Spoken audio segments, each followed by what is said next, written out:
तो स्टूडेंट्स, से पहली वाली जो क्लास थी हमारी, उसमें हमने देखा था अबाउट द बोहर्स मॉडल। हमने देखा था बोहर्स मॉडल के बारे में। क्या होता है बोहर्स मॉडल, याद ही होगा आप लोगों को। हमने इस बोहर्स मॉडल में सिर्फ एक चीज है, उसको रिकॉल करेंगे। हमने ये देखा था बोहर्स मॉडल में कि न्यूक्लियस के चारों ओर अलग अलग ऑर्बिट्स में इलेक्ट्रॉन रहते हैं, है ना। और इलेक्ट्रॉन जब अपनी जगह से दूसरी शेल में जाता है या दूसरी शेल में से वापस आता है, तो हीट एनर्जी या एनर्जी गेन करता है या एनर्जी लूज करता है। जब उसे एनर्जी गेन होती है क्लास, यहाँ से एनर्जी, जब वो यहाँ पर लोअर शेल में रहते हुए एनर्जी गेन करता है, तो क्या होता है, हायर स्टेट में चला जाता है। लेकिन हायर से जब वापस लोअर में आता है तो एनर्जी को रेडिएट करता है। एनर्जी रेडिएट करना मतलब एनर्जी निकालता है। तो क्लास, ये एनर्जी लेना और देना, रेडिएट करना और गेन करना, ये किस तरीके से होता है, इसके लिए डिफरेंट डिफरेंट थ्योरीज आई हुई हैं। तो सबसे पहली थ्योरी ये है द वेव थ्योरी, जिसे दिया था मैक्सवेल ने। किससे दिया था? हमारे ग्रेट साइंटिस्ट थे मैक्सवेल, उन्होंने दिया था। क्या कहा था कि एनर्जी जो है किसी भी ऑब्जेक्ट से, किसी भी बॉडी से हीट एनर्जी एब्जॉर्ब या एमिट, मतलब कोई भी बॉडी अपने अंदर से हीट एनर्जी निकालती है या हीट एनर्जी गेन करती है, तो क्या करती है, किसके फॉर्म में गेन करती है? वो गेन करती है वेव्स या रेडिएशंस के फॉर्म में।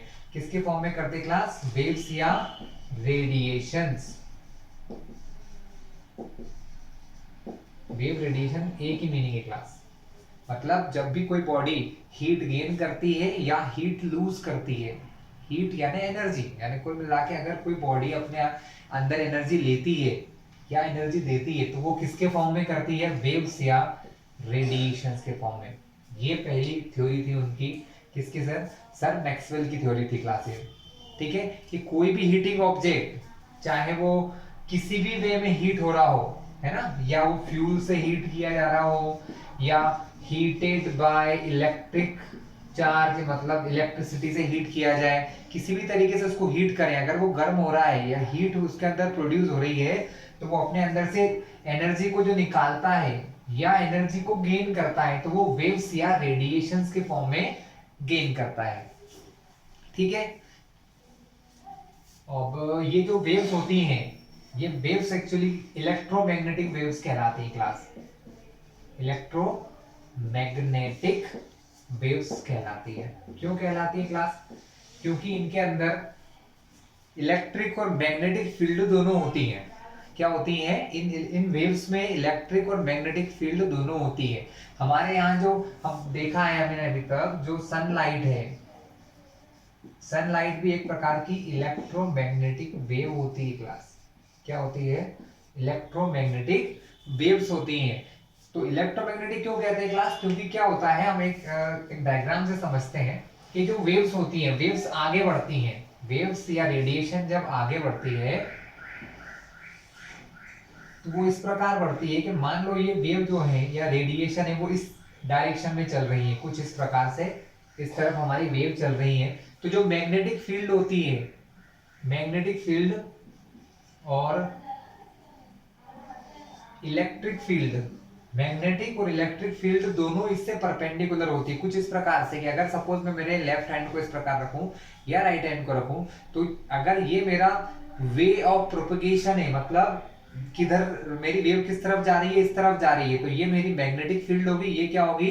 इलेक्ट्रिक होगी। या ये इलेक्ट्रिक हो सकती है, ये मैग्नेटिक। मतलब जिस तरफ हमारी वेव चलती है, जिस प्रकार हमारी वेव चलती है, उससे परपेंडिकुलर डायरेक्शन में दोनों चीज होती है, मैग्नेटिक फील्ड भी होती है और इलेक्ट्रिक फील्ड भी होती है। इसलिए इन वेव्स को इलेक्ट्रोमैग्नेटिक वेव्स कहते हैं क्लास। ठीक है। नेक्स्ट है स्पीड ऑफ वेव्स। ये जो रेडिएशन या वेव्स होती हैं, वो स्पीड ऑफ लाइट से चलती हैं, मतलब बहुत ज्यादा स्पीड से चलती हैं। स्पीड ऑफ लाइट से जो होती है कितनी class? 3 into 10⁸ metre per second, इतनी हाई स्पीड से क्लास ये चलती है।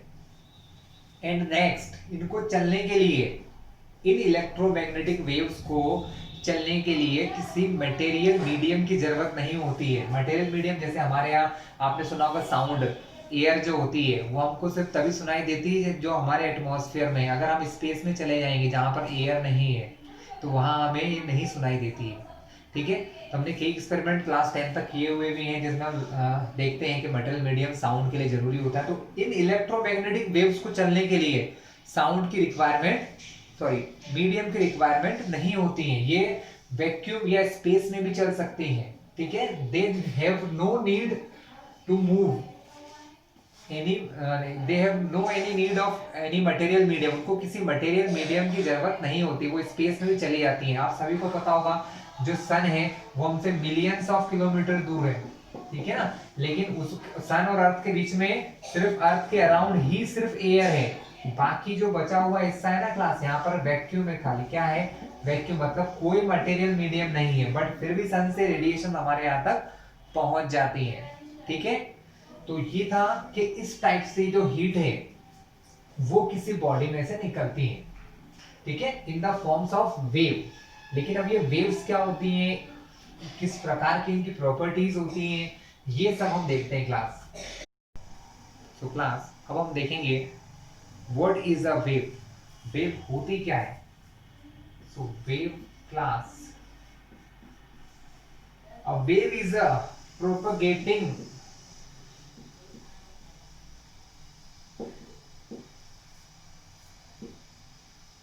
A wave is a propagating dynamic disturbance in one or more physical quantities। क्या होता है क्लास? प्रोपगेटिंग मतलब चलने वाला, डायनेमिक मतलब बदलते रहने वाला, डिस्टरबेंस होता है। ठीक है, propagating dynamic disturbance of one और मोर फिजिकल क्वांटिटी, एक या एक से ज्यादा फिजिकल क्वांटिटीज जब बदलती हैं किसी मीडियम में तो उनसे क्या होती हैं, एक इलेक्ट्रोमैग्नेटिक फील्ड प्रोड्यूस होती है, सॉरी इलेक्ट्रोमैग्नेटिक वेव प्रोड्यूस होती हैं। ठीक है, बट हमको यहाँ वेव से ज्यादा वेव की कुछ इंपॉर्टेंट प्रॉपर्टीज समझना है जिससे आप समझ पाओगे कि वेव किस प्रकार चलती है। तो सबसे पहले क्या आता है क्लास? वेव लेंथ होता है। फिर से एक बार सुन लीजिए वेव के बारे में। वेव मतलब propagating disturbance of medium, particle का भी होता है कुछ वेव्स में, जैसे साउंड वेव्स में पार्टिकल में ऑसिलेशंस होते हैं, जबकि यहाँ ऐसा नहीं होता है। वेव्स मतलब जब कि कोई फिजिकल क्वांटिटी अपनी मीन पोजीशन से डिस्टर्ब हो जाती है, जब कोई फिजिकल क्वांटिटी अपनी मीन पोजीशन से डिस्टर्ब हो जाती है तो वो प्रोपगेट करती है, ठीक है, in the form of a wave, तो वो किसी वेव के फॉर्म में मूव करती है। तो वेव लेंथ क्लास, सबसे पहले वेव का एक नॉर्मल स्ट्रक्चर बनाते हैं कि वेव किस प्रकार की चलती है। तो वेव क्लास इस प्रकार से आगे बढ़ती है। ये किसी वेव का एक कंप्लीट साइकिल है, ठीक है, ये किसी वेव की मीन पोजीशन होती है। किसी भी वेव की क्या होती है क्लास? मीन पोजीशन कह सकते हैं इसे। वैसे मीन पोजीशन कहना ज्यादा उचित नहीं है, ये हमारा पाथ होता है, प्रोपोगेटिंग पाथ भी कह सकते हैं इसको। ठीक है, तो इस मीन पोजीशन के अपवर्ड साइड और डाउनवर्ड साइड इस प्रकार से क्लास डिस्टरबेंस के फॉर्म में चलती है। जो अपर पार्ट होता है इसे हम क्रेस्ट कहते हैं क्लास। क्या कहते हैं? क्रेस्ट। नीचे वाला पार्ट हमारा ट्रो होता है, ठीक है, क्रेस्ट एंड ट्रो। जो मैक्सिमम हाइट ये चलते हैं क्लास, जो जितनी मैक्सिमम ये हाइट होती है इसे हम एम्पलीट्यूड कहते हैं क्लास। क्या कहते हैं? एम्पलीट्यूड कहते हैं। पर हमें सबसे पहले समझना है वेवलेंथ। तो क्लास वेवलेंथ, वेव क्या होती है? वेव इसी प्रकार से आगे की तरफ बढ़ती रहती है। मतलब ये एक सबसे सिंपलेस्ट उसका एग्जांपल है कि ये एक वेव का तरीका है, वेव फॉर्म है, इस तरीके से वेव आगे बढ़ेगी। तो एक चक्कर कह सकते हैं इसको, कि एक साइकिल या एक चक्कर। तो ये एक साइकिल या एक चक्कर में जितनी डिस्टेंस चलती है यहां से यहां तक, इसको वेवलेंथ कहते हैं। क्लास कुछ डेफिनेशन बुक्स में डिफरेंट टाइप से भी दी होती है, वो भी समझा देता हूं। बुक्स में डेफिनेशंस कुछ इस टाइप से भी होती है आप लोगों को, कि दो, इनको क्या कहते हैं क्लास? क्रेस्ट कहते हैं। दो क्रेस्ट या दो ट्रॉ के बीच की जो दूरी होती है उसको वेवलेंथ कहा जाता है। लेकिन सबका मतलब एक ही है कि एक साइकिल में कितने डिस्टेंस चलती है, इसको कहते हैं वन साइकिल। एक साइकिल में कोई वेव जितनी दूरी चलती है उसे कहते हैं उसकी वेव लेंथ। नाम भी बहुत आसान है, वेव की लेंथ। एक चाल में, एक चक्कर में चली गई दूरी वेव लेंथ कहलाती। क्लास क्या कहलाती है? Wave length. हम इसको रिप्रेजेंट करते हैं लैम्डा नाम के वर्ड से। एक ग्रीक वर्ड है लैम्डा, इसको क्या पढ़ा जाता है क्लास? लैम्डा पढ़ा जाता है। बुक्स में थोड़ा सा ऐसा यूं रहता है ये, ठीक है। और इसकी जो यूनिट होती है, एक्चुअली ये लेंथ है तो यूनिट तो इसकी मीटर होती है, बट क्या होता है वेव्स की जो लेंथ होती है ना, वेव लेंथ, वो बहुत छोटी होती है। इसलिए हम बहुत छोटी छोटी यूनिट यूज करते हैं, जैसे एंगस्ट्रॉम। अब आप सभी को पता होगा एंगस्ट्रॉम बराबर क्या होता है? 10⁻⁻10 मीटर। लेकिन एक्चुअल में तो यूनिट मीटर ही रही है क्लास, ठीक है। तो इसकी यूनिट मीटर ही होती है क्योंकि एक प्रकार की लेंथ है, बट जनरली हम यूज में इस प्रकार लाते हैं एंगस्ट्रॉम यूनिट। इसके अलावा नैनो मीटर यूनिट भी यूज की जाती है, जो होती है 10⁻⁹ मीटर, ठीक क्लास। तो ये थी हमारी वेवलेंथ। वेवलेंथ के बाद आता है क्लास फ्रीक्वेंसी। तो फ्रीक्वेंसी और वेवलेंथ ये एक दूसरे से जुड़ी हुई टर्म ही है क्लास, देख लेते हैं। फ्रीक्वेंसी मतलब होता है क्लास, फ्रीक्वेंसी को रिप्रेजेंट करते हैं कहीं पर एफ से, किसी किसी बुक्स में वी भी होता है, एफ वी दोनों वर्ड इसके लिए सही है ना। वी या म्यू कहते हैं, जनरली देखा जाए तो इसे म्यू कहते हैं, पर वी जैसा दिखाई देता है, बट ये होता म्यू है। और ये होती फ्रीक्वेंसी के लिए एफ। तो एफ और म्यू दो वर्ड होते हैं फ्रीक्वेंसी के लिए। फ्रीक्वेंसी होती क्या है? फ्रीक्वेंसी का मतलब है कि इन 1 सेकेंड, 1 सेकेंड में आपकी वेव इस प्रकार के कितने चक्कर लगा लेती है। एक बार में 1 सेकेंड के अंदर आपकी वेव इस प्रकार से कितने चक्कर लगा लेती है, कितने साइकिल कंप्लीट करती है। अगर एक वेव 1 सेकेंड में 10 साइकिल लगाती है, 10 चक्कर लगाती है, तो उसकी फ्रीक्वेंसी हो जाती है 10। और ये एच जेड क्या है? एच जेड है हर्ट्ज। हर्ट्ज मतलब इसकी यूनिट है। एक्चुअल में हर्ट्ज एक साइंटिस्ट थे, बहुत महान साइंटिस्ट थे, जिन्होंने इसको डिस्कवर किया, जिन्होंने इस वेव्स के बारे में पूरी हमको इंफॉर्मेशन दी। तो इसकी यूनिट उनके नाम के ऑनर में ही रख दी गई, हर्ट्ज। तो क्लास 10 हर्ट्ज का मतलब क्या होगा कि ये जो जिस भी वेव की फ्रीक्वेंसी 10 हर्ट्ज कही गई है, इसका मीन्स ये है कि वो 1 सेकेंड में 10 साइकिल कंप्लीट करती। साइकिल मतलब ये एक साइकिल, ऐसा दूसरा से 10 साइकिल। क्लास ये बहुत छोटी है। जो हमारी इलेक्ट्रोमैग्नेटिक वेव्स होती हैं, इनकी फ्रीक्वेंसी वेरी करती है, बहुत सारी होती है, लेकिन फिर भी बता दूं बहुत सारे ऑर्डर के। जैसे हमारी जो विजिबल रेज होती है हमारे यहाँ जो घर में, सॉरी हम जो कलर देखते हैं, सनलाइट होती है, उसके अंदर जो कलर्स होते हैं रेड ब्लू ग्रीन, सभी की अलग अलग फ्रीक्वेंसी। बट एक मिनिमम बताऊं तो ये लगभग इस रेंज की भी होती है। इस रेंज मतलब 10⁻14 10⁻15 हर्ट्ज फ्रीक्वेंसी होती है, यानी 1 सेकंड में इतने ज्यादा चक्कर वो लगा लेते हैं।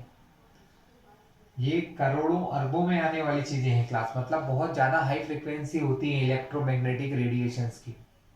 क्लास ये था हमारा फ्रीक्वेंसी, रिप्रेजेंट करते हैं एफ या म्यू से, कोई भी तरीका है। अब आप जिस बुक से पढ़ रहे हैं, किसी में एफ भी हो सकता है, किसी में म्यू भी हो सकता है। और वी होता है वेव। एक और चीज आती है क्लास यहाँ पर, वेव वेलोसिटी, मतलब वेलोसिटी ऑफ वेव, किस स्पीड से चल रहे हैं। वेलोसिटी को जनरली हम किससे रिप्रेजेंट करते हैं क्लास? v से रिप्रेजेंट करते हैं। लेकिन हम सभी को पता है कि जो इलेक्ट्रोमैग्नेटिक वेव्स होती हैं, ये सनलाइट की स्पीड से चलती हैं। किससे चलती हैं? स्पीड ऑफ सनलाइट, मतलब ये किसकी स्पीड से चलते हैं स्टूडेंट? सनलाइट। और सनलाइट की स्पीड को हम कहते हैं c। इसलिए हम यहां पर भी वेव की स्पीड को क्या कहेंगे? c कहेंगे। क्या कहेंगे? c। और ये फिक्स्ड है, 3 × 10⁸ मीटर पर सेकेंड। भले फ्रीक्वेंसी वेवलेंथ कुछ भी हो, स्पीड फिक्स है। फ्रीक्वेंसी वेवलेंथ कुछ भी हो, उनकी स्पीड फिक्स है। स्पीड का कोई डिपेंडेंसी नहीं है फ्रीक्वेंसी वेवलेंथ पे क्लास, ठीक है। आगे हम देखेंगे इनमें रिलेशन, इन तीनों चीजों में। और भी कुछ चीजें हैं क्लास, लेकिन इससे इंपॉर्टेंट नहीं है। जैसे एम्पलीट्यूड तो मैंने आपको बता ही दिया था। तो इन तीनों में एक रिलेशन होता है क्लास। जैसे कि अभी आपसे बात करें, स्पीड बराबर क्या होता है? स्पीड बराबर होता है डिस्टेंस अपॉन टाइम। यहां डिस्टेंस का मतलब हो गया क्लास वेवलेंथ। क्या हो गया डिस्टेंस का मतलब? वेवलेंथ। और टी मतलब टाइम। अब टाइम का मतलब क्या होता है क्लास? अभी हमने क्या देखा था कि अभी हमने फ्रीक्वेंसी नाम का वर्ड देखा था, फ्रीक्वेंसी एफ, या इसको अगर हम म्यू लिख लें तो ज्यादा अच्छा। तो म्यू मतलब होता है 1/t। क्या होता है म्यू का मतलब? 1/t। हमने ये देखा था कि एक सेकंड में कितने चक्कर लगाता है, यानी सेकंड यानी टाइम कहाँ आता है इसमें? अपॉन में आता है। तो फ्रीक्वेंसी बराबर एक और फॉर्मूला मिल गया आपको, 1/टाइम पीरियड। फ्रीक्वेंसी बराबर होता है 1/टाइम पीरियड क्लास। ठीक है, तो यहां से c का रिलेशन क्या मिलेगा? c बराबर होता है लैम्डा अपॉन टी, या इसको कह सकता हूं लैम्डा इंटू 1/t। लिख सकते हैं क्लास, t को 1/t लिख सकते हैं, अपॉन में है क्योंकि ये t अपॉन में, तो उसको 1/t लिख सकते हैं। और 1/t की जगह में क्या रख सकता हूँ क्लास? म्यू रख सकता हूँ, यानी मेरे को नया फॉर्मूला मिला है, c speed of light is equals to wavelength into mu. ये होता है क्लास, बहुत इंपॉर्टेंट रिलेशन है। आप लोगों को इससे जुड़े हुए क्वेश्चन जरूर आते हैं, कॉम्पिटिटिव एग्जाम्स में भी आते हैं एंड नॉर्मल आपके स्कूल्स के एग्जाम्स में भी जरूर आते हैं। चलिए, तो हम इससे जुड़े हुए कुछ क्वेश्चंस लेते हैं क्लास। क्वेश्चंस कैसे आएंगे देख लेते हैं। आपसे कहा जाएगा find wavelength of a electromagnetic wave, या जनरली वेव भी कह सकते हैं class, whose frequency is 1.2 into 10 to the power 16 hertz. आपको एक वेव बोल दिया कि वेव है जिसकी फ्रीक्वेंसी है 1.2 into 10 to the power 16 hertz. आपको इस वेव की क्या फाइंड करना है? आपको इस वेव की वेवलेंथ फाइंड करना है। आपको फ्रीक्वेंसी दी है क्लास, तो कैसे करेंगे? आपको इस प्रकार के हर क्वेश्चन में सिर्फ एक ही फॉर्मूला लगाना है, c is equals to lambda nu, है ना। c क्या होता है? Speed of light. आपको दिया क्या है? v दिया है, फाइंड क्या करना है? लैम्डा। तो आप क्या करेंगे? c व्यू को कहां लेके आएंगे? म्यू को ले आएंगे अपॉन में, और यहां क्या बचेगा? लैम्डा। आपको c की वैल्यू हमेशा पता रहती है, न्यू की वैल्यू दे रखी है, तो c को न्यू से डिवाइड करके आप क्या फाइंड कर सकते हैं? वेवलेंथ फाइंड कर सकते हैं। चलिए करके देखते हैं। लैम्डा बराबर c कितना होता है? 3 into 10 to the power 8 metre per second, और ये हमको दिया है 1.2 into 10 to the power 16। Class यहाँ क्वेश्चन अगर आपने यूनिट सही ले रखी है तो यहाँ रखने की जरूरत नहीं है। ध्यान रखना, क्वेश्चंस में यूनिट सबसे इंपॉर्टेंट चीजें होती हैं। अगर ये हर्ट्ज में है तो ठीक है, आपको इसको डायरेक्टली रख सकते हैं। हर्ट्ज के अलावा कोई और यूनिट में दे दिया, किलो हर्ट्ज कह दिया, मेगा हर्ट्ज कह दिया, तब आप इसको नहीं रख सकते हैं क्लास। ध्यान रखिएगा, ठीक है। आप ये ध्यान रखिएगा कि यहाँ पर यूनिट इसकी होना चाहिए मीटर पर सेकेंड में, इसकी होना चाहिए हर्ट्ज में, और इसकी होना चाहिए मीटर में। अगर कुछ और यूनिट है तो पहले उसको कन्वर्ट करते हैं। तो यहाँ पर तो सही था काम। ये wavelength hertz, sorry frequency hertz में दे रखी है, ये तो हमको पता ही है, 3 इंटू 10 टू द पावर 8 होता है। चलिए इसको कैंसिलिंग करें, इधर कर लेते हैं। देखिए क्लास, पावर जो होती है ना वो पावर के साथ सॉल्व होती है, और नंबर्स जो होते हैं वो नंबर के साथ सॉल्व होते हैं। आप सभी को भी पता होगा कि एक रूल होता है एक्सपोनेंट, आप छोटी क्लास में पढ़ के आते हैं, 10 की पावर 8 अपॉन 10 की पावर 16। यानी जब बेस सेम होता है 10 10, पावर अलग होती है लेकिन वो कहाँ होते हैं? डिवाइड में होते हैं, तो पावर माइनस हो जाती है। तो ये हो जाएगा 10 की पावर 8 माइनस 16, ऊपर 8 नीचे माइनस 16। 3 को 1.2 से डिवाइड करना है आपको। इसका मतलब अगर मैं यहाँ से पॉइंट हटाता हूँ क्लास, तो यहाँ पर क्या होता है? 0। छोटी क्लास में आपको पता ही होगा रूल होते हैं। 30 को 12 से डिवाइड करना है, 12 2 जा 24, क्या बचा? 6। यहाँ लगा है पॉइंट, पॉइंट लगा दिया तो यहाँ लग गया 0। 12 5 जा 60, यानी कि आंसर कितना आया? 2.5। तो आपका लैम्डा की वैल्यू क्या हो गई? 2.5 इंटू, यहाँ पर भी लिख सकते हैं 10 की पावर 8 माइनस 16, ये प्लस ये माइनस, प्लस माइनस क्या होता है? माइनस। 16 में से 8 गए तो क्या बचा क्लास? 8। बड़ा कौन है? 16, माइनस का है तो माइनस। तो ये आ गई क्लास आपकी wavelength. Lambda is equals to 2.5 into 10 to the power minus 8 metre. Clear है क्लास? लेकिन कभी कभी क्वेश्चन को ये उल्टा कर देते हैं। कैसा कर देते हैं? आपको ये बोलेंगे find the wavelength in nanometre, मतलब आंसर तो फाइंड करो लेकिन आंसर को नैनोमीटर में दिखाओ। अब आपको ये रिलेशन पता होना चाहिए कि नैनोमीटर में कैसे चेंज करते हैं। अगर आपको पता है कि नैनोमीटर में कैसे चेंज करते हैं तो बहुत आसान है। यहाँ आंसर किसमें है, मीटर में। मीटर को नैनोमीटर चेंज करने का क्या फंडा है, चलिए इसके लिए एक रिलेशन आपको याद होना चाहिए। मैं यहाँ हटा के यहाँ करना होता है। एक फंडा ये होता है, आप सभी को प्रेफिक्स सफिक्स याद करवाए जाते हैं। 1 नैनो मीटर, नैनो का मतलब होता है क्लास 10⁻⁻⁹ मीटर। मुझे चेंज करना है मीटर को नैनोमीटर में। क्लास एक चीज और, तो इसका इनवर्स रिलेशन क्या होगा, इसका उल्टा रिलेशन क्या होगा। अगर मैं इस चीज को यहां से हटाऊं तो यहां पर ये कहाँ है, 10⁻⁹ है, ये इस तरफ जाएगा तो क्या बन जाएगा, 10⁻+9 बन जाएगा। क्या बन जाएगा, माइनस से इधर आएगा तो +9। कैसे, वो भी बता देता हूँ। क्लास ऐसा होता है, आप सभी को पता होगा, ऊपर अगर पावर माइनस की है तो नीचे अपॉन में आने पर क्या हो जाती है, प्लस हो जाती है। तो ये मीटर के अपॉन में आएगा तो क्या बन जाएगा, 10⁻9 प्लस। मुझे मीटर को अकेला करना है, क्या करना है, मीटर को अकेला, क्योंकि मुझे निकालना है वैल्यू 1 मीटर की, 1 मीटर की। तो यहाँ से इस 10⁻9 को हटाना पड़ेगा। ऊपर से नीचे आया माइनस से प्लस, यहाँ से यहाँ जाएगा तो 10⁻9, यहाँ पहले से 1 लिखा है, लेकिन 1 का मल्टीप्लाई करने से आंसर वही रहता है, इसलिए मैं इस 1 को डायरेक्ट ले रहता हूँ। थोड़ा शॉर्ट में भी करें, बड़ी क्लास में आ गए आप लोग। तो 10 अब यहाँ पर मीटर, मीटर का मतलब होता है 1 मीटर, यानी 1 मीटर बराबर होता है 10⁻9 नैनोमीटर। तो अब देखिए, अब इन सब को आपने समझ लिया, मिटा रहा हूँ, समझा दिया मैंने। तो ये जो मीटर लिखा है ना, इस मीटर की जगह मैं क्या लिख सकता हूँ, नैनोमीटर लिख सकता हूँ। क्या लिख सकता हूँ, नैनोमीटर। 1 मीटर की जगह 10⁻9 नैनोमीटर। तो हम क्या करेंगे, मीटर की जगह क्या लिखा, 10⁻9 नैनोमीटर। तो मीटर किस में चेंज हो गया, नैनोमीटर में।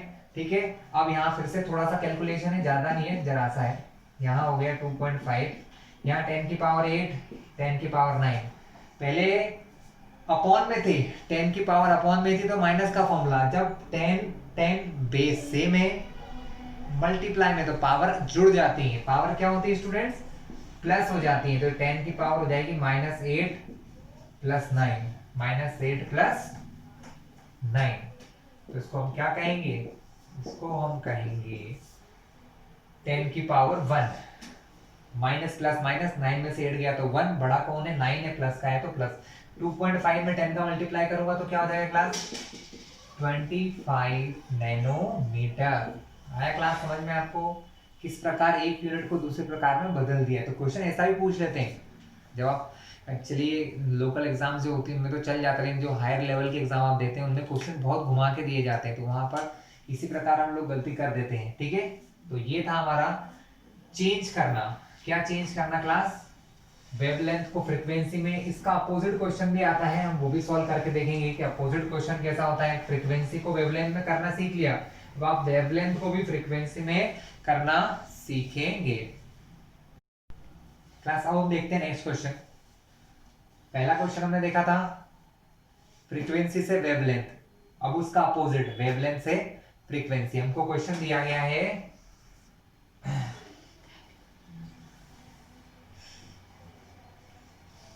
wavelength of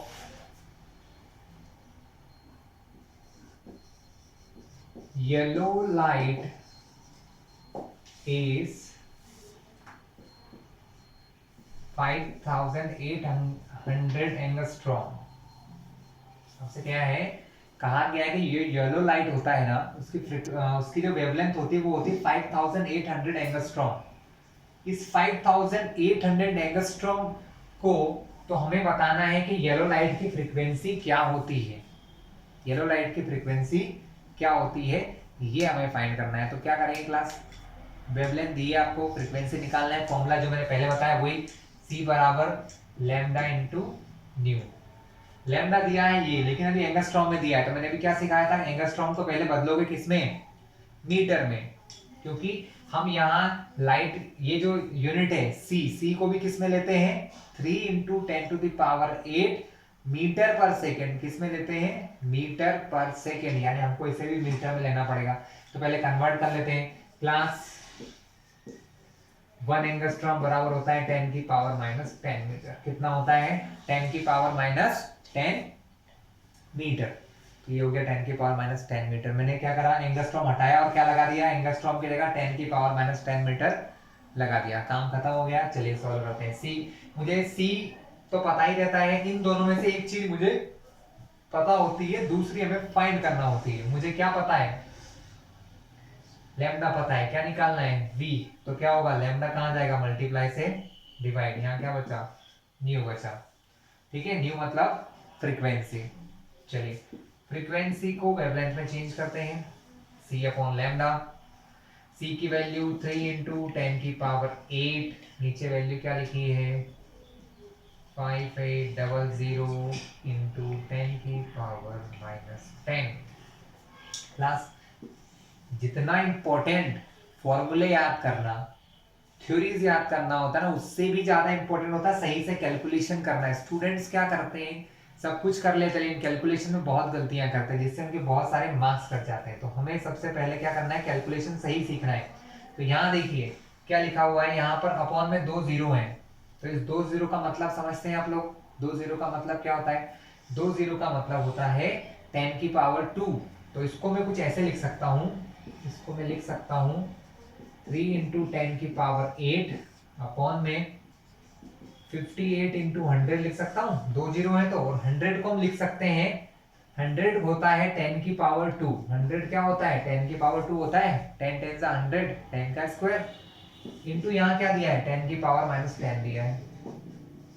तो अब क्लास ये पहचानो, कैलकुलेशन इस प्रकार के कैलकुलेशन सबसे इजी है जो आप तक आपने पढ़े होंगे। सबसे जो 10 की पावर है उनका एक अलग ही कैलकुलेशन होता है और इन नंबर्स का अलग कैलकुलेशन होता है। ऊपर 3 नीचे 58, मुझे 3 को 58 से डिवाइड करना है और इनको सॉल्व करके एक आंसर लिखना है 10 की पावर में। दो काम मुझे करना है। चलिए करना चालू करते हैं। पहला काम, 3 को डिवाइड करते हैं 58 से। चलिए पॉसिबल है क्या क्लास, डिवाइड पॉसिबल नहीं होता है तो हम क्या करते हैं, जीरो पॉइंट लगाते हैं। जैसे ही मैं पॉइंट लगाता हूँ मेरे पास पावर आ जाती है जीरो लगाने की। डिवाइड फिर भी होगा, नहीं होगा। एक जीरो यहाँ, एक जीरो यहाँ। 58 के टेबल में 300 नहीं आता, उससे छोटा कुछ ना कुछ तो आता होगा। 5 बार में आता है, ये तो कंफर्म है ना। और वो आता है हमारा 290। कितना आता है क्लास, 290। माइनस किया तो 10 बचेगा, है ना। पॉइंट लगाया तो जीरो लगा सकता हूँ। 58 के टेबल में 100 नहीं आता, उससे छोटा क्या आता है, 58 खुद ही आता है। कितने बार में, 1 बार में। माइनस किया 42 आएगा। पॉइंट लगाए, जीरो लगा सकते हैं। तो अराउंड क्लास अब ये 7 बार डिवाइड हो जाएगा। कितने बार डिवाइड हो जाएगा, 7 टाइम। ठीक है, अभी करके दिखा रहा हूँ कितने बार आप लोग कर लेना, गुणा भाग तो कर सकते हैं। इसका आंसर आया इन दोनों का 0.0517।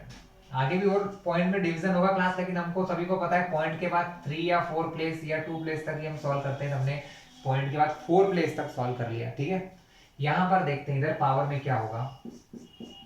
पहले तो पावर नीचे ही सॉल्व होगी क्लास। कहाँ सॉल्व होगी, नीचे देखो 10 की पावर 2 इंटू 10 की पावर माइनस 10 क्या हो रहा है, दोनों में मल्टीप्लाई हो रहा है। क्या हो रहा है, मल्टीप्लाई। मल्टीप्लाई में पावर क्या होती है, जुड़ जाती है। यहाँ करते हैं 10 की पावर 2 में जुड़ेगी 10 की पावर माइनस 10। प्लस माइनस एक साथ नहीं आ सकते हैं, ब्रैकेट लगाया। अगली स्टेप में क्या होगा, 2 माइनस प्लस माइनस। तो 10 की पावर 10 में से 2 गया तो क्या बचेगा क्लास, 8। बड़ा कौन है, 10। कैसा है, माइनस का, तो यहाँ भी माइनस। तो अपॉन में मैं क्या लिखूंगा, 10 की पावर माइनस 8। अब बहुत सारे बच्चे यहाँ क्या गलती करेंगे, इसको इससे कट कर देंगे, लेकिन वो गलत है क्योंकि भैया ऊपर 10 की पावर 8 है, नीचे 10 की पावर माइनस 8 है, कटेगा थोड़ी ना। अब हम फिर से सॉल्व करेंगे। ये तो सॉल्व हो गया, अब इनको फिर से देखेंगे। क्या है ये होते हैं 10 की पावर 8 और 10 की पावर माइनस 8। ठीक है, अब हमें क्या करना है, डिवाइड वाला फॉर्मूला लगाना है। जब एक नंबर ऊपर होता है एक नीचे होता है तो पावर क्या होती है, माइनस होती है। क्या होती है, माइनस। तो ऊपर 8 पहले से लिखा है, क्या माइनस होगा उसमें, नीचे वाला -8। अगली स्टेप में माइनस माइनस प्लस, यानी अल्टीमेटली ये दोनों जुड़ रहे हैं। 8 + 8 16। तो फाइनल आंसर क्या लिखूंगा मैं, 0.0517 इंटू 10⁻16 लिखूंगा। लेकिन हमारे साइंटिस्ट लोग जो थे उनको ये बहुत बुरा लगा, इस प्रकार का आंसर उन्हें अच्छा नहीं लगता था। उन्होंने क्या बोला कि पॉइंट हमेशा कहाँ होना चाहिए, एक नॉन जीरो नंबर के बाद होना चाहिए, मतलब जीरो के बाद पॉइंट नहीं होना चाहिए, पॉइंट किसी भी नॉन जीरो नंबर के बाद होना चाहिए। जैसे यहाँ पर पॉइंट इस 5 के बाद यहाँ होना चाहिए, जीरो के बाद पॉइंट नहीं होना चाहिए। तो हमको क्या करना है, पॉइंट को उठाकर यहाँ लेके आना है, यानी एक और एक 2 प्लेस जंप करना है। बट जंप कहाँ करते हैं क्लास, राइट साइड में। अब एक रूल ध्यान रख लेना, जब भी पॉइंट राइट साइड को जाता है तो पावर कम होती है, 10 की पावर कम होती है। कितनी कम होती है, जितनी प्लेस जाता है, 2 प्लेस जा रहा है तो 10 की 2 पावर कम हो जाएंगी। यानी मेरा आंसर क्या हो जाएगा, मैं पॉइंट को यहां कर दूंगा तो ये बन जाएगा 5.17, लेकिन पहले था 10 की पावर 16, 2 प्लेस लेफ्ट को गया तो पावर 2 कम, 2 कम यानी -2। तो इसका आंसर हो जाएगा 5.17 इंटू 10 की पावर 14 हर्ट्ज। आया क्लास समझ में। ये था हमारा दूसरा एग्जांपल जिसमें हमने क्या किया है, जिसमें हमने चेंज करना सीखा है वेवलेंथ को फ्रीक्वेंसी में। ठीक है, सो क्लास अभी हमने फ्रीक्वेंसी और वेवलेंथ को एक दूसरे में कन्वर्ट करना सीख लिया था। अब हम ये देख रहे हैं, हमने यहाँ पर क्या बनाया है, इलेक्ट्रोमैग्नेटिक स्पेक्ट्रम बनाया है। All the known waves till now, आज तक जितनी भी वेव्स हमने जनरेट किए हैं हमारे साइंटिस्ट लोगों ने, उन सभी को एक स्पेक्ट्रम के फॉर्म में जमाया है, जिसमें 2 ऑर्डर चल रहे हैं। आप नीचे देखोगे तो आपको दिखाई देगा यहाँ पर इंक्रीजिंग फ्रीक्वेंसी, लेकिन जैसे जैसे फ्रीक्वेंसी बढ़ती है वेवलेंथ कम होती जाती है ना। तो देखो फ्रीक्वेंसी बढ़ रही है, इधर वेवलेंथ 10 की पावर 6 से 10 की पावर 2 माइनस माइनस में और बड़ी होती जा रही है। मतलब ये हो रहा है कि आपको पता ही, अभी मैंने इससे पुराने वीडियोस में बताया था कि फ्रीक्वेंसी और वेवलेंथ एक दूसरे से इनवर्स है। फ्रीक्वेंसी चेंज होती है, बढ़ती है, तो वेवलेंथ डिक्रीज होती है। तो क्लास यहाँ सबसे मेन पार्ट होता है हमारा विजिबल पार्ट। इसको थोड़ा ऐसा कर लेते हैं तो बीच में अच्छे से दिखाई देगा। विजिबल पार्ट मतलब हमारा जो सनलाइट से लाइट निकलती है, जो जो जिसको हम व्हाइट लाइट कहते हैं, वो व्हाइट लाइट एक्चुअली आप सभी को पता होगा, क्लास 10 पास करके आए हैं आप लोग, कि ये 7 कलर का बैंड होता है। क्या होता है क्लास, 7 कलर का बैंड होता है, जो कहाँ से स्टार्ट होता है, रेड से, और फिनिश होता है वॉयलेट से। ठीक है, इसके बीच में सारी विजिबल रेंज आ जाती है, यानी 10 की पावर 14 से लेके 10 की पावर 16 फ्रीक्वेंसी के बीच में हमारे सारे विजिबल कलर आ जाते हैं। ठीक है, अब चूंकि क्या होता है, इससे कम फ्रीक्वेंसी विजिबल लाइट से ज्यादा फ्रीक्वेंसी की रेज भी होती है। विजिबल लाइट से कम फ्रीक्वेंसी की रेज कौन सी होती है क्लास, इंफ्रारेड, क्योंकि वो रेड से पहले है, इसलिए ध्यान से नाम समझाने के लिए मैंने बताया। IR मतलब इंफ्रारेड, रेड से पहले, रेड से कम फ्रीक्वेंसीज वाली इंफ्रारेड रेडिएशंस होती हैं, जिनकी फ्रीक्वेंसी रेंज होती है 10 की पावर 12 से 14 के बीच में। इसके अलावा माइक्रोवेव्स होती हैं, जिनकी फ्रीक्वेंसी रेंज होती है 10 की पावर 12 से लेकर 10 की पावर 8 रेंज की। इसके अलावा रेडियो वेव्स होती हैं, जो 10 की पावर 8 से 10 की पावर 4 रेंज के बीच में होती हैं क्लास। ऊपर आप इनकी वेवलेंथ रेंज भी देख सकते हो, 10 टू द पावर 6 से लेकर 10 की रेंज की जो होती है वो रेडियो वेव्स होती हैं। माइक्रोवेव्स जो होती हैं वो 10 की पावर 1 से 10 की पावर 2 सेंटीमीटर रेंज की होती हैं। इंफ्रारेड रेडिएशन की वेवलेंथ कम हो जाती है, 10 की पावर 2 से 10 की पावर -14 रेंज की होती है क्लास। और विजिबल तो देख लिया आपने, इसके अलावा इनका भी दिया है। हाँ, अब बात करते हैं वॉयलेट के बाद वाला क्लास। वॉयलेट के बाद वाले को हमने यूवी लिखते हैं, अल्ट्रा वॉयलेट मतलब वॉयलेट से भी ज्यादा फ्रीक्वेंसी वाले, है ना। अल्ट्रा वॉयलेट रेज जो होती हैं उनकी फ्रीक्वेंसी रेंज होती है अराउंड 10 की पावर 16 से 10 की पावर 20 के अराउंड। इसके अलावा एक्सरेज होती हैं, एक्सरेज, गामा रेज, यहाँ पर कॉस्मिक रेज भी होती हैं क्लास। कॉस्मिक रेज जो होती हैं 10 की पावर 20 से 10 की पावर 24 रेंज की होती है क्लास। ठीक है, इस प्रकार की टोटल विजिबल रेंज हमने देखा है। इनके यूजेस आप अगले क्लास 12th में पढ़ेंगे। एक लेसन है पूरा इलेक्ट्रोमैग्नेटिक स्पेक्ट्रम के ऊपर, जिनमें सारे यूजेस आपको एक्सप्लेन कर दिए गए हैं। क्लास अब हम देखने वाले हैं कुछ लिमिटेशन है वेव थ्योरी की, कि वेव थ्योरी जो है वो काफ़ी सक्सेसफुली रही। इसने हर एक चीज़ को प्रॉपरली एक्सप्लेन किया, जैसे इंटरफेरेंस है, डिफ्रैक्शन है, इस टाइप की चीज़ें जो वेव करती है उनको प्रॉपरली उन्होंने शो किया। बट कुछ ऐसी चीज़ें थी जो ये नहीं कर पाई थी, ठीक है, जैसे कि ब्लैक बॉडी रेडिएशंस को एक्सप्लेन नहीं कर पाए थे। ब्लैक बॉडी रेडिएशन, क्लास सबसे पहले तो ब्लैक बॉडी क्या होता है। कोई भी ऐसी ऑब्जेक्ट, कोई भी ऐसी बॉडी जो एनर्जी को गेन करती है और एनर्जी को रिलीज करती है कंप्लीटली, वो होती है ब्लैक बॉडी। वैसे दुनिया में कोई परफेक्टली ब्लैक बॉडी नहीं होती है, कि कुछ पार्ट छोड़ भी देती है रेडिएशंस का, कुछ पार्ट एमिट प्रॉपरली नहीं कर पाती, बट फिर भी ब्लैक बॉडी क्या होती है, जो अपने अंदर से रेडिएशंस को, जो हीट के फॉर्म में रेडिएशंस को गेन करती है और उसी फॉर्म में रिलीज करती है, वो होती है ब्लैक बॉडी। अब किस प्रकार ये एक्सप्लेन नहीं कर पाए वेव थ्योरी, ये समझते हैं। जैसे कोई ऑब्जेक्ट है क्लास, अगर आप उसको पहले हीट करते हैं तो क्या होता है क्लास, उसका टेम्परेचर राइज होता है, मतलब एनर्जी गेन करता है, टेम्परेचर राइज होता है और ये बॉडी रेड हॉट हो जाती है। रेड हॉट मतलब एकदम लाल। इसका मीन्स ये है कि अपने अंदर से रेड कलर का लाइट एमिट कर रही है ना। हमने इससे पहले इलेक्ट्रोमैग्नेटिक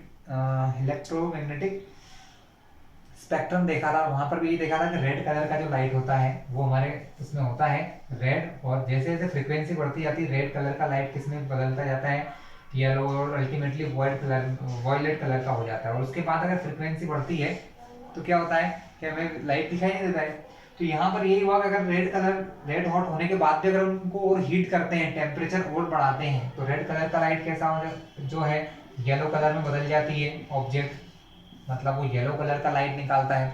उसके बाद और हीट करने पर वो कैसा हो जाता है, वॉयलेट या ब्लू कलर का हो जाता है क्लास। कैसा हो जाता है, वॉयलेट या ब्लू। इससे ये समझ में आता है कि जैसे जैसे टेम्परेचर बढ़ा रहे हैं फ्रीक्वेंसी इंक्रीज हो रही है, बढ़ रही है, क्योंकि वॉयलेट कलर की लाइट की फ्रीक्वेंसी रेड कलर की लाइट से ज्यादा होती है। मतलब जैसे जैसे एनर्जी बढ़ रही है, जैसे जैसे एनर्जी बढ़ रही है, टेम्परेचर बढ़ रहा है, फ्रीक्वेंसी भी चेंज हो रही है। लेकिन वेव थ्योरी क्या कहती है कि एनर्जी बढ़ना या टेम्परेचर जो बढ़ता है वो इंटेंसिटी बेस्ड होता है, मतलब उससे फ्रीक्वेंसी का कोई लेना देना नहीं होता है।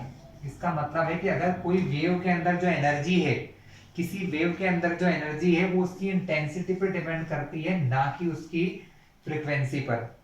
ये चीज रॉन्ग साबित हो गई बाद में, क्योंकि ये प्रॉपर, तो फिर ऐसा क्यों हो रहा है कि इंटेंसिटी सेम है, ऐसा क्यों हो रहा है कि सेम इंटेंसिटी है बट कलर चेंज हो रहा है, मतलब ये तो रॉन्ग वे है। अगर इंटेंसिटी नहीं बढ़ रही है, अगर इंटेंसिटी नहीं बढ़ेगी तो कलर कैसे चेंज होगा। तो इस चीज को एक्सप्लेन किया प्लांक्स ने, उन्होंने क्वांटम थ्योरी दी, उसके हिसाब से एक्सप्लेन किया इसको कि किस प्रकार जो बॉडी की एनर्जी है, जो फ्रीक्वेंसी की, किसी वेव की जो एनर्जी होती है वो इंटेंसिटी पे डिपेंड नहीं करती है, वो डिपेंड करती है उसकी फ्रीक्वेंसी वेवलेंथ पे डिपेंड करती है, ठीक है। लेकिन उससे पहले हमें एक और चीज समझना है, जिसको कहते हैं फोटो इलेक्ट्रिक इफेक्ट। क्योंकि फोटो इलेक्ट्रिक इफेक्ट और ब्लैक बॉडी रेडिएशन, ये दो चीजें जो है वेव थ्योरी एक्सप्लेन नहीं कर पाई थी, ठीक है। तो क्लास फोटो इलेक्ट्रिक इफेक्ट क्या होता है, photo electric effect, let me show you. Class क्या है, सपोज अगर कोई मेटल है, अगर कोई मेटल है, हम इस पर कुछ रेडिएशंस फॉल करते हैं, एक फिक्स्ड अमाउंट की रेडिएशन फॉल करते हैं, तो इसके अंदर इसकी जो सरफेस पे इलेक्ट्रॉन्स रहते हैं किसी मेटल की सरफेस पे, वो यहाँ से बाहर निकल जाते हैं, मतलब इजेक्ट हो जाते हैं। That means ejection of electron, ejection of electron from the surface of metal. किसी मेटल की सरफेस से इलेक्ट्रॉन के निकलने की जो प्रोसेस है उसको फोटो इलेक्ट्रिक इफेक्ट कहा जाता है। By the influence of radiation, किसकी वजह से होता है ये होता है रेडिएशंस की वजह से। Radiation but a fixed frequency, किसी फिक्स्ड फ्रीक्वेंसी की। सपोज एक एग्जांपल दे रहा हूं मैं आपको कि अगर मुझे किसी कोई मेटल है, हर एक मेटल अलग अलग होता है क्लास, बहुत सारे मेटल है हम लोग जानते हैं, सोडियम है, पोटेशियम है, सीजियम है ना, इसके अलावा मैग्नीशियम है। हर एक मेटल के लिए फ्रीक्वेंसी अलग होती है, बट एक एग्जांपल दे रहा हूँ कि सपोज किसी मेटल के लिए अगर फ्रीक्वेंसी है 1.2 × 10⁻12 हर्ट्ज, कि सपोज इतनी एनर्जी का कोई रेडिएशन हम इसके ऊपर डालते हैं तो ये इलेक्ट्रॉन निकल जाते हैं। अगर सपोज मैं इससे कम फ्रीक्वेंसी की रेडिएशन भी डालता हूँ, 1.1 इंटू 10⁻12 डाल देते हैं क्लास, तो ये इससे इलेक्ट्रॉन नहीं निकलेंगे, चाहे मैं इंटेंसिटी को कितना भी बढ़ा दूं।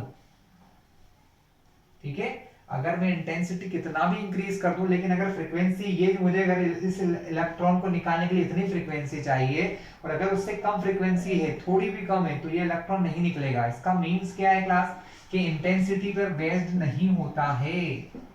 जो एनर्जी होती है किसी रेडिएशन की, वो इंटेंसिटी पर बेस्ड नहीं होती है। इस वे में जो हमारी वेव थ्योरी थी वो एक्सप्लेन नहीं कर पाई थी। ठीक है, तो अब हम पहले प्लांक थ्योरी पढ़ेंगे और प्लांक्स की थ्योरी के अकॉर्डिंग फिर हम पढ़ेंगे कि फोटो इलेक्ट्रिक इफेक्ट कैसे होता है और क्या होता है। चलिए तो हम प्लांक थ्योरी देखते हैं, प्लांक्स ने क्या कहा। आफ्टर दैट हम फोटो इलेक्ट्रिक इफेक्ट फिर से रीड करेंगे, पर पहले समझते हैं प्लांक्स थ्योरी। तो प्लांक्स ने ये कहा कि जो रेडिएशंस निकलती हैं किसी हॉट बॉडी में से, कोई रेडिएशंस जो निकलती हैं वो वेव के फॉर्म में ना निकलते हुए पार्टिकल्स के फॉर्म में निकलती हैं। क्लास किसके फॉर्म में निकलती हैं, किसी पार्टिकल्स के फॉर्म में निकलती हैं। और उन पार्टिकल्स के पास क्या होती है, उन पार्टिकल्स के पास एक फिक्स्ड एनर्जी होती है। क्या होती है, they having a fixed energy, और फिक्स्ड एनर्जी की वजह से उनकी एक फिक्स्ड फ्रीक्वेंसी भी होती है। मतलब कोई पार्टिकल अगर किसी हॉट बॉडी में से निकल रहा है, तो हॉट बॉडी में से एनर्जी किसके फॉर्म में निकलती है, in the form of particle having a fixed energy, जिनके अंदर कुछ फिक्स एनर्जी होती है और उस फिक्स एनर्जी की वजह से उसकी एक फिक्स फ्रीक्वेंसी होती है। ठीक है, तो ये उन्होंने कहा। और इन फिक्स्ड एनर्जी के पार्टिकल्स को उन्होंने एक नाम दिया। क्या नाम दिया, क्वांटा। उन्होंने इनको नाम दिया क्वांटा, इसलिए इसको प्लांक्स क्वांटम थ्योरी भी कहते हैं। क्लास क्या कहते हैं, प्लांक्स क्वांटम थ्योरी। तो जो फिक्स एनर्जी के बंडल कह सकते हैं कि ये जो एनर्जी के बंडल्स होते हैं, पार्टिकल्स होते हैं जो फिक्स एनर्जी अपने साथ लेके चलते हैं, इनको फिक्स एनर्जी बंडल्स कहते हैं या क्वांटा कहते हैं। और जब ये रेडिएशन हमारे विजिबल लाइट की जैसी होती है, जब ये रेडिएशन किसकी होती है, विजिबल लाइट की होती है, तो इनको हम फोटोन कहते हैं। क्लास क्या कहते हैं, क्लास इन्हें हम फोटोन कहते हैं। यानी फोटोन और क्वांटा क्या है, फोटोन और क्वांटा फिक्स्ड एनर्जी के बंडल्स हैं जिनके अंदर एक फिक्स्ड फ्रीक्वेंसी होती है, जिसकी वजह से उनके अंदर एक फिक्स्ड अमाउंट ऑफ एनर्जी होती है। ठीक है, तो ये कहा प्लांक्स ने। इसके अकॉर्डिंग क्या होगा कि जैसे जैसे फ्रीक्वेंसी बढ़ती जाती है या घटती जाती है, एनर्जी में डिफरेंस होता जाता है। तो इन्होंने एक फॉर्मूला दिया कि एनर्जी ऑफ फोटोन, किसी फोटोन की या किसी क्वांटा की जो एनर्जी होती है वो प्रोपोर्शनल होती है फ्रीक्वेंसी के, E proportional to frequency of radiation. वो रेडिएशन की फ्रीक्वेंसी पर डिपेंड करती है। प्रोपोर्शनल साइन को अगर मैं यहां से रिमूव करता हूं तो एक स्पेशल कांस्टेंट आएगा जिसको प्लांक्स ने ही दिया था, जिसको कहते हैं प्लांक्स कांस्टेंट। क्लास क्या कहते हैं, प्लांक्स कांस्टेंट कहते हैं, जिसकी वैल्यू फिक्स होती है 6.63 into 10⁻⁻34 जूल सेकेंड। ये यूनिट होती है प्लांक्स की। ये प्लांक की वैल्यू है जो फिक्स्ड है। अगर हम ये फॉर्मूला यूज करें तो हम क्या कर सकते हैं, किसी भी फोटोन की, किसी भी रेडिएशन की एनर्जी फाइंड कर सकते हैं यूजिंग दिस फॉर्मूला। अब हमें यहाँ पर एक और वैल्यू पता है क्लास, वो वैल्यू ये है कि फ्रीक्वेंसी और वेवलेंथ में एक रिलेशन देखा था हमने कि speed of light is equals to wavelength into frequency, wavelength into frequency देखा था हमने। इसका मींस क्या है कि अगर मुझे यहाँ फ्रीक्वेंसी पता है तो मैं वेवलेंथ उससे निकाल सकता हूँ, वेवलेंथ से फ्रीक्वेंसी। यानी अगर मैं यहाँ फ्रीक्वेंसी का फॉर्मूला बनाऊं तो क्या होगा, फ्रीक्वेंसी इज इक्वल्स टू होता है c बाय लैम्डा। अब इसी फॉर्मूले में अगर इस फ्रीक्वेंसी की जगह में रख दूं c अपॉन लैम्डा, तो हमारे पास E का एक और फॉर्मूला बन जाएगा, एनर्जी ऑफ फोटोन का फॉर्मूला बन जाएगा h, v के प्लेस पे c अपॉन लैम्डा, यानी फॉर्मूला हो गया hc बाय लैम्डा। ये किस चीज का फॉर्मूला है क्लास, एनर्जी ऑफ फोटोन है। दोनों में डिफरेंस कुछ नहीं है, सेम फॉर्मूला है। ये डिपेंड करता है फ्रीक्वेंसी पे ये डिपेंड करता है वेवलेंथ पे। यानी अगर आपको कभी फ्रीक्वेंसी दे रखी तो आप ये फॉर्मूला यूज करके आंसर निकाल सकते हैं, अगर आपको वेवलेंथ दे रखी तो आप ये फॉर्मूला निकाल के इसका यूज कर सकते हैं। अब क्लास इस प्लैंक्स थ्योरी के अकॉर्डिंग हम एक्सप्लेन करते हैं फोटो इलेक्ट्रिक इफेक्ट किस प्रकार से होता है क्लास। तो हमने क्या देखा था कि जब भी हम किसी मेटल सरफेस के ऊपर कोई फिक्स्ड फ्रीक्वेंसी की रेडिएशंस डालते हैं, कुछ फिक्स्ड फ्रीक्वेंसी की रेडिएशंस को डालते हैं, तो क्या होते हैं कि जो सरफेस पे इलेक्ट्रॉन्स होते हैं, that electron gain the energy, जो इनके पास रेडिएशन के पास एनर्जी होती है, वो इलेक्ट्रॉन क्या करते हैं, अपनी एनर्जी को, उन एनर्जी को गेन कर लेते हैं। और वो एक मिनिमम एनर्जी होती है या मिनिमम फ्रीक्वेंसी होती है जिस पर इलेक्ट्रॉन इससे बाहर निकल जाते हैं, और उस मिनिमम फ्रीक्वेंसी को हम कहते हैं थ्रेशोल्ड फ्रीक्वेंसी। मतलब कि एक कम से कम ऐसी फ्रीक्वेंसी जिससे कम फ्रीक्वेंसी के बिना कोई पार्टिकल बाहर नहीं निकलेगा, उसे थ्रेशोल्ड फ्रीक्वेंसी कहते हैं।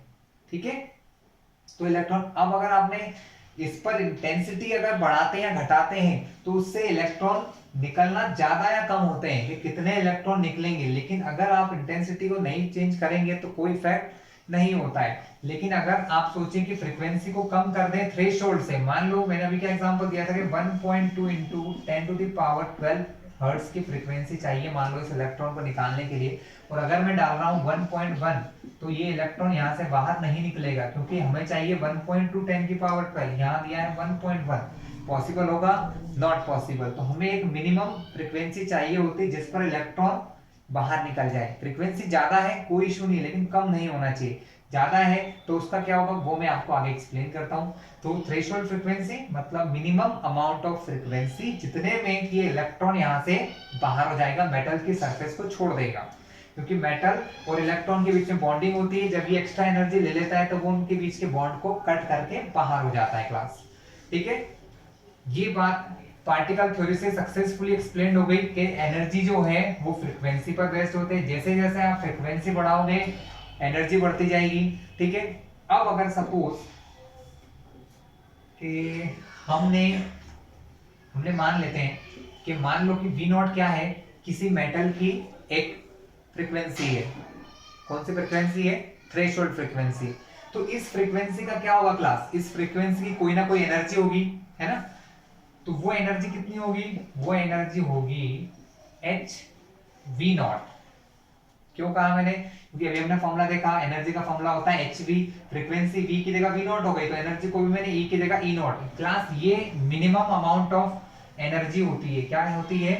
Minimum amount of energy required by any metal, जो किसी मेटल को जरूरत होती है, जो मिलने पर इलेक्ट्रॉन क्या करेंगे? बाहर निकल जाएंगे। और इस मिनिमम अमाउंट ऑफ एनर्जी को हम कहते हैं वर्क फंक्शन। क्या कहते हैं class? Work function of metal कहा जाता है। वर्क फंक्शन ऑफ मेटल, किसी किसी बुक में इसको डब्ल्यू भी कहते हैं, कोई इफेक्ट नहीं है, बट ये एक प्रकार की एनर्जी होती है क्लास, इसको कहा जाता है वर्क फंक्शन ऑफ मेटल। ठीक है, ये होती है हमारी थ्रेशोल्ड एनर्जी। अब हम बात करते हैं कि अगर हमने सपोज एक ऐसी फ्रीक्वेंसी यहाँ पर ड्रॉन कराई है जो इससे ज्यादा है, मतलब अगर मैंने new radiation sorry new frequency डाल रहा हूं, बट वो फ्रीक्वेंसी मेरी इस फ्रीक्वेंसी से ज्यादा है, इसका मतलब क्या होगा क्लास कि ये जो एनर्जी देगी वो कितनी देगी? ये जो एनर्जी देने वाला है वो मुझे देने वाला है एच वी, और ये जो एनर्जी देंगे एच वी नॉट। लेकिन साफ साफ दिख रहा है अगर फ्रीक्वेंसी ज्यादा है तो एनर्जी ज्यादा, यानी ये जो एच वी एनर्जी होगी ये एच वी नॉट से ज्यादा होगी। मीन्स ये है कि हम ज्यादा एनर्जी का अगर फोटोन डालते हैं तो क्या होता है, तो जो रेस्ट एनर्जी होती है, मतलब इन दोनों के बीच का जो अंतर है, यानी जितनी एनर्जी इसके पास ज्यादा है वो क्या होती है, वो एनर्जी उस इलेक्ट्रॉन को स्पीड प्रोवाइड कर देती है। क्या प्रोवाइड कर देती है? स्पीड। स्पीड मतलब ये है कि वो उस इलेक्ट्रॉन को काइनेटिक एनर्जी दे देती है। वो जो एक्स्ट्रा एनर्जी होती है ना क्लास, वो उसकी काइनेटिक एनर्जी को बढ़ा देती है या उसको काइनेटिक एनर्जी के फॉर्म में स्टोर करती है। ठीक है, तो एक्स्ट्रा एनर्जी जो होगी वो क्या करेगी क्लास, उसको काइनेटिक एनर्जी प्रोवाइड करेगी। तब एक इक्वेशन जो है वो जनरेट हुई इसके अकॉर्डिंग कि अगर सपोज मैं न्यू फ्रीक्वेंसी का कोई फोटोन डाल रहा हूं जिसकी टोटल एनर्जी है ई, तो वो इक्वेशन होती है ई नॉट प्लस 1/2 mv², या इसको कह सकते हैं E is equal to E naught plus K E, मतलब कि E टोटल एनर्जी थी, उसमें से ई नॉट वर्क फंक्शन हो गया, जितनी उसने रख ली अपने पास, और इलेक्ट्रॉन बाहर हो गया, लेकिन जो बची हुई एनर्जी है वो क्या बन जाएगी, वो उस इलेक्ट्रॉन की काइनेटिक एनर्जी बन जाएगी क्लास, वो उस इलेक्ट्रॉन की काइनेटिक एनर्जी बन जाएगी। इसका फॉर्मूला 1/2 mv² भी हो सकता है। ठीक क्लास, तो ये तो थे हमारे फॉर्मूलेस जिस पे डिपेंड हम करते हैं। अब हम देखने वाले हैं इससे बेस्ड क्वेश्चंस के बारे में। सो क्लास, अब हम देखते हैं question. Calculate energy of 1 mole photon. अब यहां पर वर्ड आया फोटोन, इसका मतलब यहां पर जो रेडिएशन है ना क्लास, वो हमारे विजिबल लाइट की है, जैसे रेड से वॉयलेट के बीच में कोई सी लाइट होगी, है ना, क्योंकि फोटोन किसको कहते हैं, फोटोन कहते हैं विजिबल लाइट के क्वांटा को, और बाकी दूसरे जो रेडिएशंस होती है जो हमको दिखाई नहीं देती हैं, उनके फोटॉन्स को हम क्वांटा कहते हैं। ठीक है, तो हमको कैलकुलेट करना है एनर्जी, किसकी एनर्जी करना है, 1 मोल फोटोन की, हुज रेडिएशन, जो रेडिएशन है उसकी फ्रीक्वेंसी दी है 5 × 10⁻14 हर्ट्ज। तो क्लास बहुत आसान है। अभी हमने फॉर्मूला क्या देखा था, हमने फॉर्मूला देखा था E is equal to H nu, E is equal to H nu. H की वैल्यू हमने क्या देखी थी, 6.63 × 10⁻−34, यूनिट यहाँ लिखना जरूरी नहीं है क्लास, यहाँ रखेगा, इनटू फ्रीक्वेंसी 5 × 10⁻14 हर्ट्ज। क्योंकि अब एनर्जी निकाल रहे हैं तो हम यहाँ एनर्जी की यूनिट लिखेंगे लास्ट में। ये एनर्जी की यूनिट क्या होगी, जूल होगी क्लास, क्या होगी, जूल। चलिए क्लास, एक और बात बता दूं, कहीं कहीं बुक में इनके आंसर थोड़े डिफरेंट होते हैं, जैसे कहीं बुक में हो सकता है इसका आंसर 6.626 लिखा हो, तो क्लास एस्टिमेटेड आंसर होते हैं। कैसे आंसर होते हैं, एस्टिमेटेड, जैसे कहीं पर इसका आंसर 6.6 भी हो सकता है किसी किसी बुक में, तो कंफ्यूज मत होइएगा। ठीक है, चलिए आप आंसर निकालना है, कुछ नहीं, मल्टीप्लाई करना है हमको सीधा। देखो रूल क्या है, पावर्स विथ पावर, मतलब जो 10 की पावर्स है वो 10 की पावर के साथ चलती हैं, और नंबर का मल्टीप्लाई नंबर के साथ, तो हम इनका मल्टीप्लाई कर लेते हैं। 5 × 15 0.1 और 2 नंबर के बाद है, तो ये हो गया 33.15 × 10 की पावर की बात करें क्लास, जब पावर्स बेस सेम हो, 10 बेस सेम होता है और मल्टीप्लाई में हो तो पावर जुड़ जाती है, तो -34 + 14। क्लियर है क्लास, चलिए अब हम देखते हैं, ये हो जाएगा माइनस प्लस माइनस, 34 में से 14 जाएंगे तो बचेगा 20, 10 की पावर 20। लेकिन हम सभी को पता है पॉइंट यहां होना चाहिए, कहां होना चाहिए। अब क्लास क्या है, यहाँ पॉइंट 2 नंबर के बाद लगा हुआ है, एंड रूल क्या कहता है कि पॉइंट ऑलवेज 1 नंबर के बाद होना चाहिए। That means we need to shift this point here, हमें इस पॉइंट को यहाँ शिफ्ट करना होगा, तो ये पॉइंट यहाँ जाएगा, तो ये बन जाएगा 3.315 × 10 की पावर -22 + 1। ऐसा क्यों क्लास, क्योंकि जब भी हम पॉइंट को लेफ्ट तरफ शिफ्ट करते हैं तो हमारे 10 की पावर 1 बढ़ जाती है, तो 1 बढ़ने के लिए मैंने क्या करा, +1 कर दिया। अब देखते हैं आंसर क्या होगा, तो आंसर होगा 3.315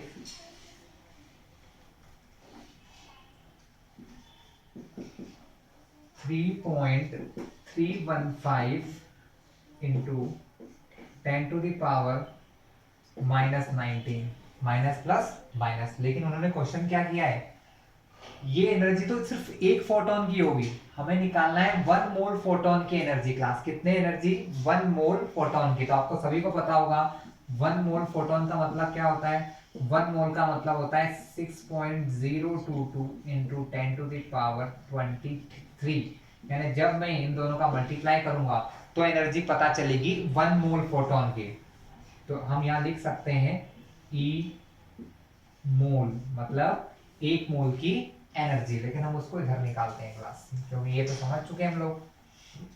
तो अगर मुझे 1 मोल फोटोन की एनर्जी निकालना है तो क्या होगा, दोनों का multiply, 3.315 into 10 to the power minus 19 into 6.022 into 10 to the power 23। लेकिन क्लास आप ध्यान रखना, अब जो आप एनर्जी लिखोगे ना उसमें जूल नहीं लिखोगे, उसमें लिखोगे जूल मोल, मतलब एक मोल की एनर्जी है, ठीक है ना, इतने जूल पर मोल मतलब एक मोल की इतनी एनर्जी है। तो क्या होगा, मल्टीप्लाई करना है क्लास आपको, सिर्फ आप मल्टीप्लाई करके आंसर निकाल लेंगे, अभी मैंने आपको सिखाया है। तो अब इस क्वेश्चन में हम ज्यादा टाइम वेस्ट नहीं करेंगे और हमारा आंसर आ जाएगा। चलिए अब हम इसी टाइप का हम एक फोटो इलेक्ट्रिक इफेक्ट का क्वेश्चन देख लेते हैं। फोटो इलेक्ट्रिक इफेक्ट का क्वेश्चन कैसे देख सकते हैं क्लास, कि हमें क्वेश्चन आया है कि एक मेटल है जिसकी थ्रेशोल्ड फ्रीक्वेंसी गिवन है, मतलब हमें V नॉट गिवन है, थ्रेशोल्ड फ्रीक्वेंसी जो है 5 into 10 to the power 14 hertz, ठीक है।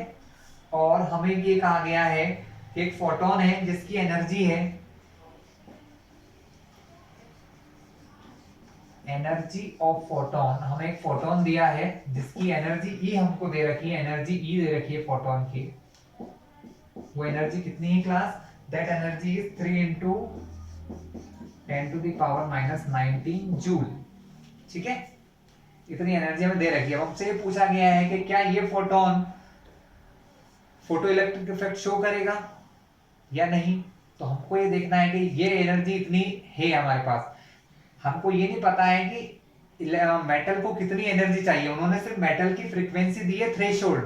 तो हम क्या करेंगे, पहले मेटल का क्या निकालेंगे, हम फाइंड करेंगे मेटल का वर्क फंक्शन, कि उसको कितनी एनर्जी चाहिए। उनको जितनी एनर्जी चाहिए, ये एनर्जी अगर उसके बराबर है या उससे ज्यादा है तो फोटो इलेक्ट्रिक इफेक्ट हो जाएगा। अगर ये एनर्जी उससे, ये जो एनर्जी है इसके वर्क फंक्शन से कम है तो नहीं होगा। तो हम क्या फाइंड करेंगे, ई नॉट या W वर्क फंक्शन फाइंड करेंगे इसके हिसाब से, जो होता है HV नॉट। क्या होता है, ई नॉट बराबर HV नॉट। चलिए फाइंड कर लेते हैं। H 6.63 10 to the power minus 34, V कितना दिया है 5 into 10 to the power 14, multiply करते हैं क्लास दोनों का, तो क्या होगा 5 6 30 का 0 कैरी ओवर 3, 5 6 30 33, 5 6 30 और sorry 33.0 into 10 to the power क्या हो जाएगा -34 प्लस 14। तो आंसर क्या हुआ क्लास, आंसर हुआ हमारा 33 into 10 to the power -20, minus plus minus 34 -20। अब क्या होगा, अभी पॉइंट यहाँ पर है, हमें क्या करना है, पॉइंट को लाना है यहाँ पर, कहाँ लाना है, यहाँ पर लेके आना है। तो क्या हो जाएगा, ये हो जाएगा 3.3, पॉइंट एक प्लेस अंदर जाएगा तो पावर क्या हो जाएगी, 1 बढ़ जाएगी। तो फाइनल आंसर क्या होगा 3.3 इंटू 10 टू द पावर -19। इतनी एनर्जी उसको चाहिए बाहर निकालने के लिए। हम दे कितनी रहे हैं, हम दे रहे 3 इंटू 10 टू द पावर -19, इनको चाहिए 3.3, मतलब ये जो वर्क फंक्शन है ये ज्यादा है और ये जो एनर्जी उन्होंने दी है थोड़ी सी कम है। इसका मतलब यहाँ पर इजेक्शन नहीं होगा क्लास, क्योंकि यहाँ पर जो हमने एनर्जी दे रहे हैं वो वर्क फंक्शन से कम है, तो पॉसिबल होगा क्या, पॉसिबल नहीं होगा, इसलिए यहाँ पर फोटो इलेक्ट्रिक इफेक्ट नहीं हो पाएगा। एक क्वेश्चन देखते हैं इससे बेस्ट है ना, जिसमें हमको काइनेटिक एनर्जी फाइंड करना है। क्लास क्वेश्चन है the threshold frequency V not for a metal, किसी मेटल के लिए थ्रेशोल्ड फ्रीक्वेंसी दे रखी है 7.0 into 10 to the power 14, या इसको 7 ही लिख लें कोई इशू नहीं, hertz. Calculate the kinetic energy, मुझे फाइंड करना है काइनेटिक एनर्जी, और मुझे और क्या दिया है, और मुझे ये कहा गया है when radiation of frequency V, कुछ V फ्रीक्वेंसी की रेडिएशन है वो जिसकी फ्रीक्वेंसी है 1 into 10 to the power 15 hertz, ये उसके ऊपर डाली जा रही है। ये वर्क फंक्शन और ये हमारी थ्रेशोल्ड फ्रीक्वेंसी है। इतनी फ्रीक्वेंसी का मुझे क्या है, फोटोन डालना है, फिर मुझे ये देखना है कितनी काइनेटिक एनर्जी उसकी होगी क्लास, कितनी काइनेटिक एनर्जी होगी, ये हम लोग फाइंड करते हैं। फॉर्मूला मैंने अभी कुछ समय पहले ही समझाया था, E इज इक्वल टू होता है E नॉट प्लस के ई, मुझे फाइंड करना है के काइनेटिक एनर्जी, तो ई यही रहेगा, प्लस के ई नॉट को इधर लाएंगे तो क्या बनेगा माइनस। ई बराबर क्या होता है, मैंने बताया था ई बराबर होता है एच वी, ई नॉट बराबर होता है एच वी नॉट, है ना। यहाँ पर हम हमारी अप्लाइड फ्रीक्वेंसी मतलब जो फ्रीक्वेंसी मैंने डाली है वो लिखेंगे, यहाँ पर इसकी थ्रेशोल्ड फ्रीक्वेंसी जितनी इसको चाहिए होती है। इन दोनों का जो डिफरेंस होता है वो होता है के। अगर दोनों में से h कॉमन लिया जाए तो पॉसिबल है बिल्कुल। यहाँ पर हो गया v, ये हो गया हमारा v नॉट बराबर k, प्लस h की वैल्यू आपको पता है v ये दिया है, v नॉट ये दिया है, k आ जाएगा, बहुत आसान से आ जाएगा। अब मैं k को इस तरफ लिख रहा हूँ प्लस, है ना। h की वैल्यू होती है 6.63 10 to the power minus 34 into bracket के अंदर है v minus V naught, v दिया है 1.0 10 टू द पावर 15 माइनस 1.0 को भी 1 लिख लेते हैं, और ये दिया है 7 into 10 to the power 14 plus. इनको माइनस करने के लिए हम क्या करते हैं, इनमें से कुछ कॉमन ले लेते हैं। जैसे 10 की पावर 14 यहाँ पर है, यहाँ 10 की पावर 15 है, तो हम क्या कर सकते हैं,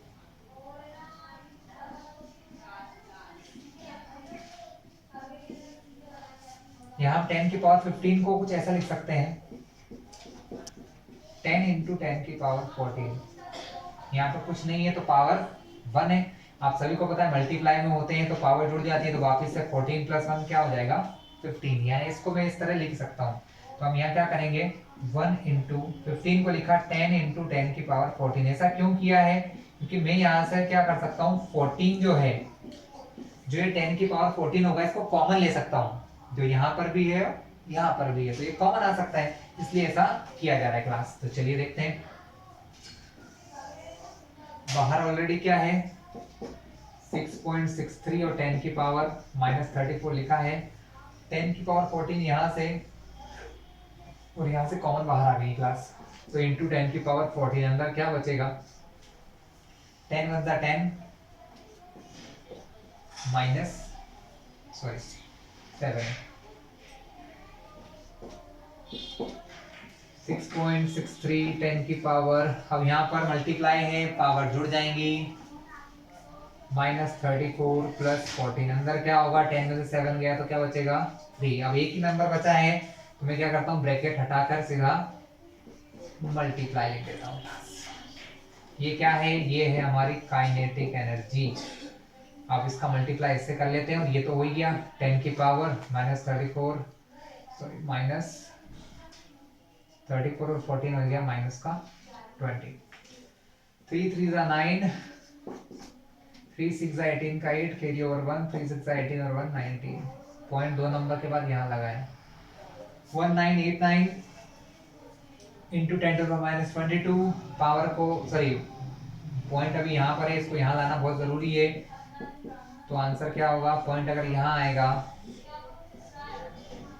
तो हमारी पावर क्या होती है हमेशा एक बढ़ जाती है, क्योंकि पॉइंट जब लेफ्ट साइड को आता है पावर बढ़ जाती है, राइट को जाता है तो कम हो जाती है। तो फाइनली हमारा काइनेटिक एनर्जी क्या हो गया 1.989 इंटू माइनस प्लस माइनस 20 में से 1 गया तो 19। चूंकि एक प्रकार की एनर्जी है तो एनर्जी की यूनिट क्या आ जाएगी यहाँ पर joule. 1.989 into 10 to the power minus 19 joule. Class ये थी काइनेटिक एनर्जी। तो हमने सभी प्रकार के क्वेश्चन देख लिए स्टूडेंट, जैसे फ्रीक्वेंसी को हर्ट्ज में चेंज सॉरी फ्रीक्वेंसी को वेवलेंथ में, वेवलेंथ को फ्रीक्वेंसी में चेंज करना सीख चुके हैं हम लोग।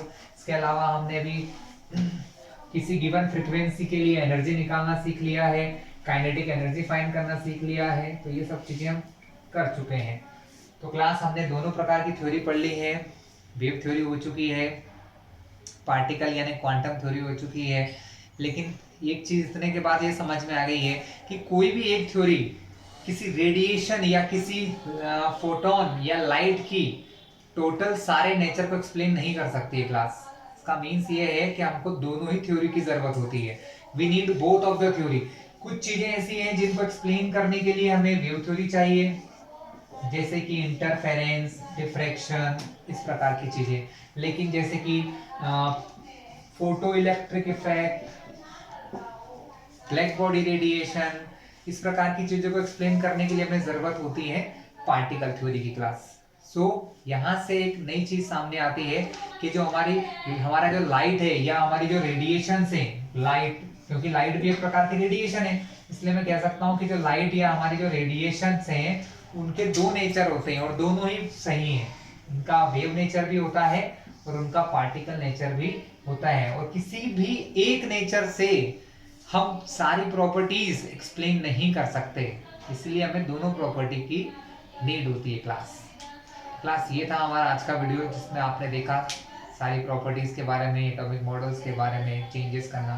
ठीक है, अगर आपको ये वीडियो ठीक लगे तो हमारे चैनल को सब्सक्राइब कीजिएगा, जिससे आगे आने वाले सारे वीडियोस आपको डायरेक्टली मिल जाएंगे। कुछ समय बाद, जस्ट 1-2 दिन में ही मैं नए वीडियोस भी डालने वाला हूँ, जिसमें आगे के एटॉमिक स्ट्रक्चर के पार्ट भी होंगे। क्लियर है क्लास?